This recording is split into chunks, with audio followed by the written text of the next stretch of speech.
Bonjour. Donc, je suis très heureuse là d'accueillir Philippe Palazzi, le directeur général du groupe Casino, président de Naturalia et Monoprix, qui a un parcours assez exceptionnel, 27 ans chez Metro, numéro 2 de Metro, qui a travaillé en Italie, en Hongrie, Allemagne, plusieurs pays. Et depuis 2 ans, dirige Casino avec beaucoup d'ambition. Donc, je te laisse la parole, Philippe, Merci. pour... Merci beaucoup. Bonjour à toutes et à tous. Écoutez, moi, je suis ravi d'être ici avec vous aujourd'hui pour ce Food Hotel Tech, qui est un événement, je crois, très important dans le monde du CHR, un monde que je connais un petit peu avec mon expérience. Et après, vous pouvez vous poser la question, pourquoi un patron du retail, un épicier, se retrouve sur scène face à vous aujourd'hui. On pourrait se dire qu'on est assez loin de la restauration, et en fait, pas du tout, et vous allez comprendre pourquoi.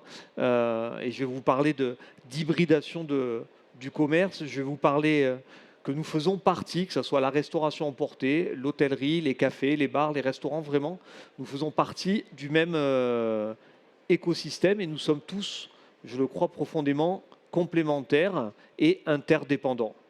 Donc je pense qu'il y a les frontières s'estompent entre tous nos métiers et on retrouve partout de la restauration emportée et du snacking. Donc c'est très difficile pour un consommateur de voir vraiment la frontière entre la restauration, le commerce et les services.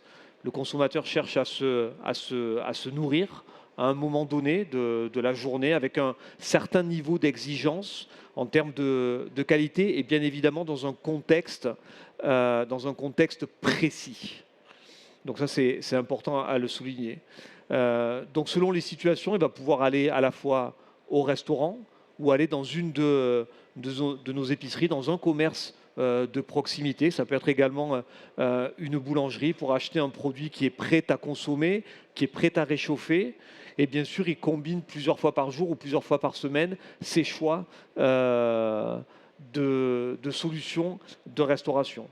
L'évolution du comportement du consommateur, y compris les touristes, mais aussi les habitants des quartiers, tient largement à cette transformation de l'offre et l'offre que nous apportons dans nos magasins. Donc on assiste bien évidemment à une hybridation du commerce, une hybridation complète du commerce, que ce soit de la restauration, de l'hôtellerie, et en même temps que les usages. Alors on prend l'exemple de Casino, si vous voulez, historiquement, nos magasins, que ce soit Casino, Spar, Vival, Franprix, Monoprix, toutes ces marques que vous connaissez, Naturalia, étaient plutôt des commerces de dépannage.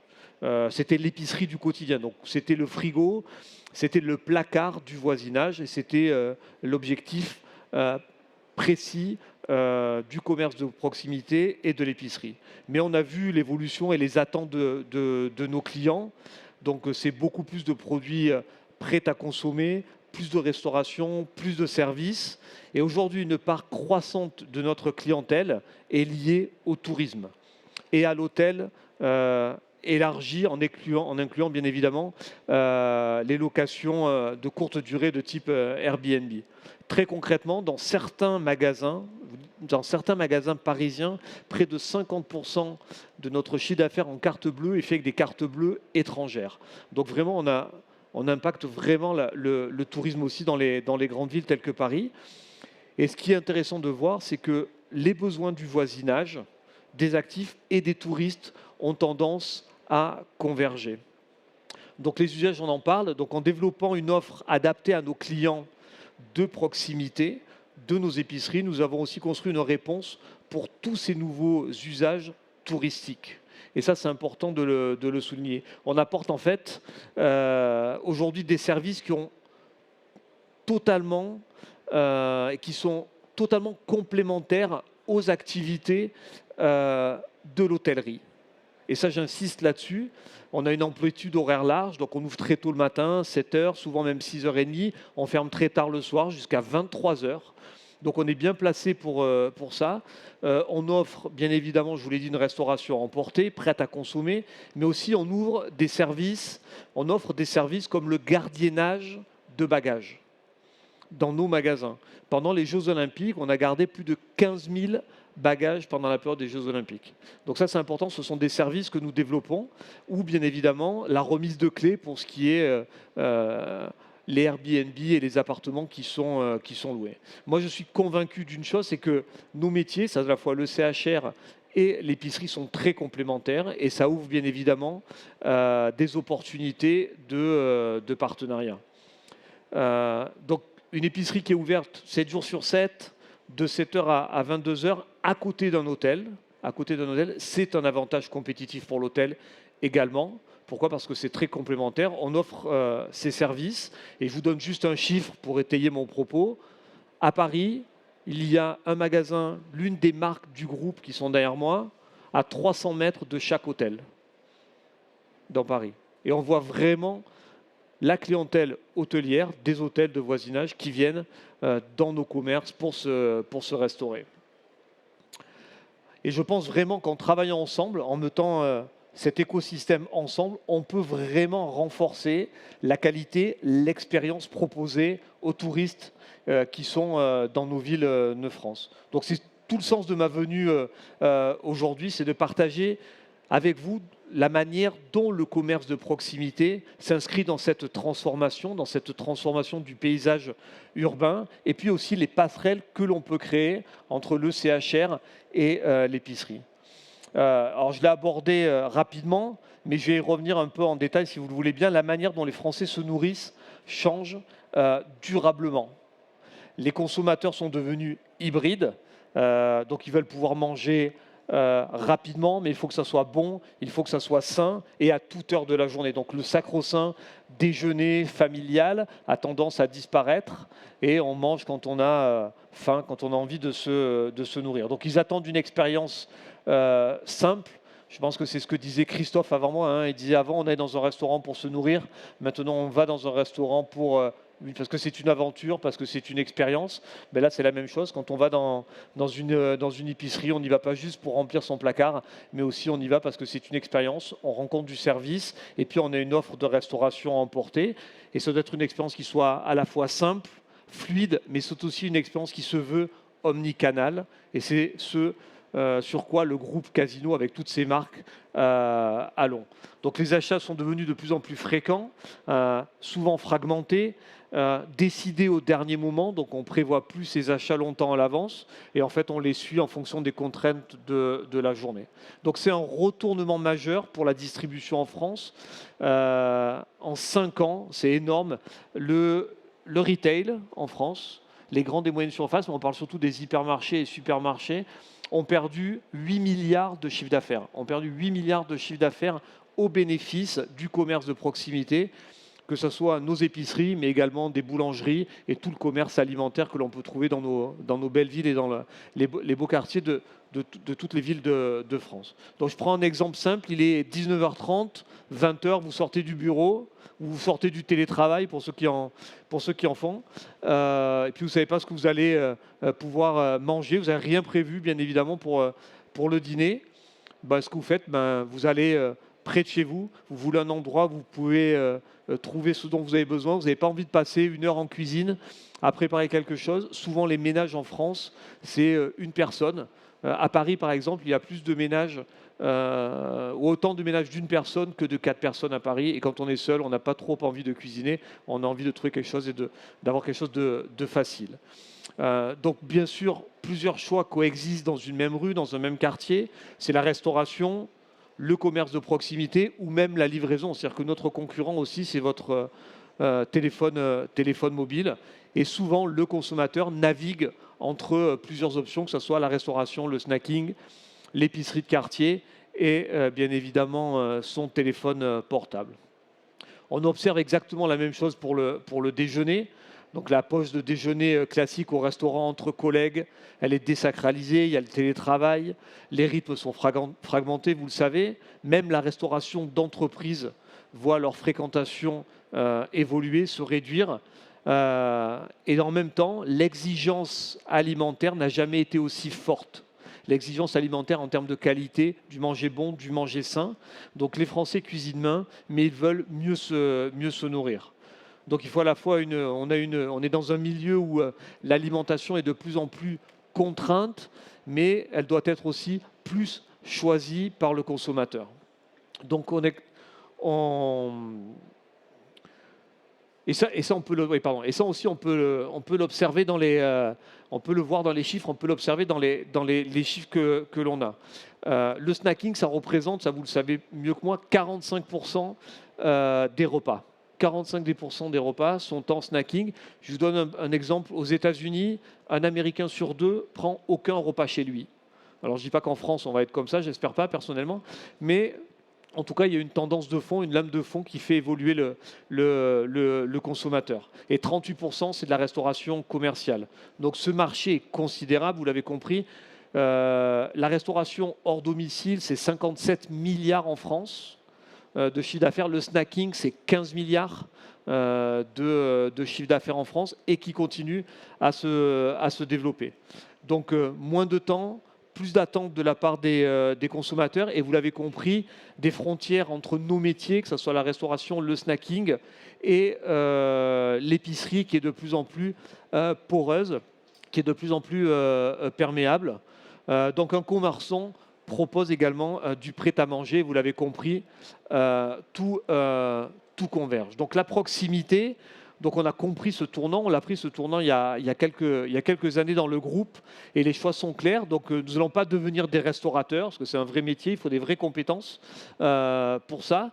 Mais notre métier, c'est d'être des commerçants de proximité et de répondre aux attentes de nos consommateurs, d'apporter une réponse aux tendances des consommateurs. Et vous l'avez compris, cette restauration emportée, ce snacking est vraiment un besoin. Donc on prouve dans nos magasins que l'on peut nourrir le voisinage, les touristes, et on peut les nourrir vite et bien, et c'est la direction dans laquelle nous allons. Donc on s'est engagé dans cette dynamique de transformation avec toutes les marques du groupe. Donc Monoprix, on a créé un concept qui s'appelle la cantine. Donc moi je vous invite à aller le visiter. Vous pouvez aller dans le 15e arrondissement de Paris. Donc c'est un vrai concept. On est en train de l'ouvrir en province. On va l'inaugurer une nouvelle cantine au mois de juillet à Aix-en-Provence, où nous vous apportons vraiment une solution de restauration à emporter avec voilà, avec un vrai barista, avec un vrai café, et pas un café lyophilisé. Donc voilà, on développe aussi ce concept-là. On travaille avec des chefs étoilés, on fait des collaborations aussi. Ils nous préparent des recettes et des solutions. Et j'ouvre une parenthèse, parce que je vois qu'il y a un peu des jeunes dans la salle. Pour ceux qui sont étudiants dans une école hôtelière, je pense que c'est un très bon recrutement pour la distribution en France, parce que vous êtes en tant qu'étudiant dans le monde hôtelier, attaché au service, aux consommateurs. Et je pense que la passerelle entre le monde de l'éducation hôtelière et le monde de la distribution, je pense qu'il y a une vraie passerelle et on pourrait s'enrichir de votre compétence.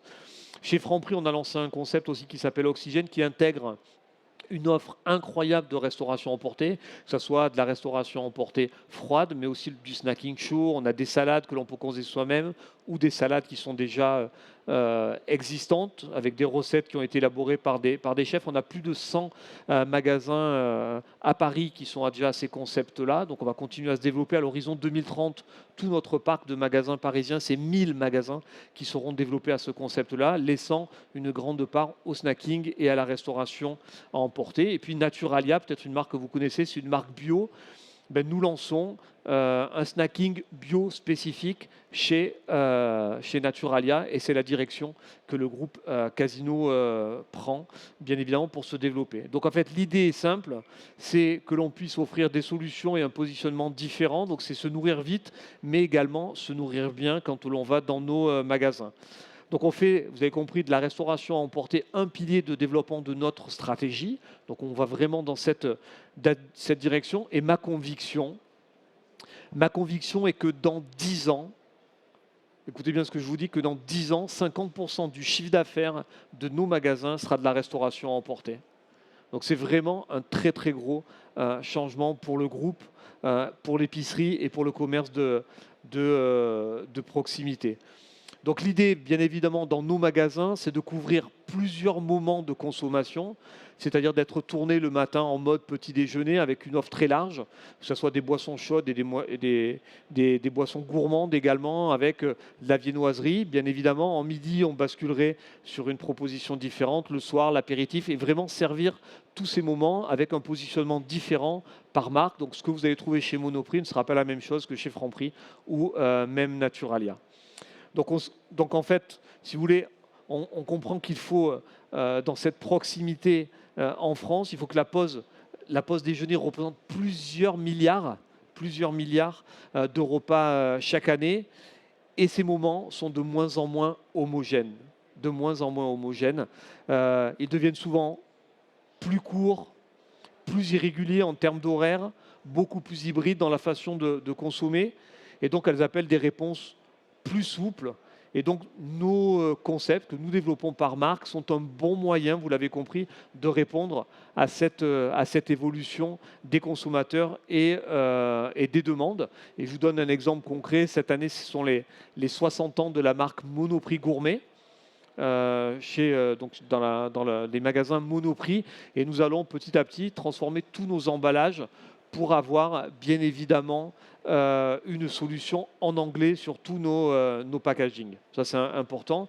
Donc le sujet devient profondément collectif, tous ensemble, que ce soit la restauration emportée et nous, l'épicerie, devons travailler ensemble.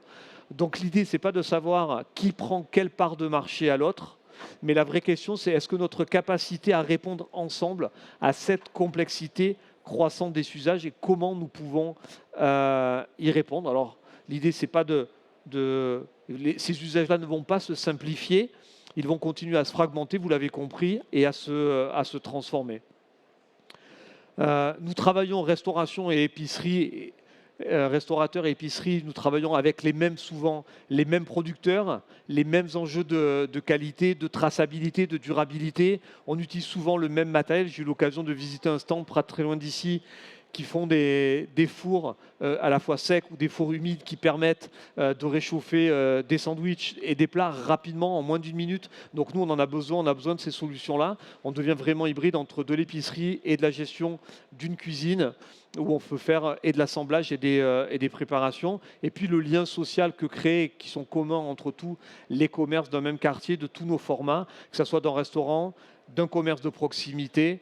Voilà, c'est quelque chose qui me paraît très important. Donc, notre mission que nous devons nous offrir tous ensemble, c'est d'offrir ces solutions dans nos quartiers, que l'on soit restaurateur ou épicier. Et ça, on ne peut pas le faire chacun dans notre couloir de nage, mais il y a vraiment porosité entre les deux mondes. Donc nourrir les Français, vous l'avez compris, a toujours été une responsabilité importante pour nous tous. C'est une mission pour moi qui est devenue collective, hybride, entre restauration, entre boulangerie, entre snacking et entre épicerie. Et les attentes des consommateurs sont de plus en plus élevées. Les modes de vie sont en pleine mutation.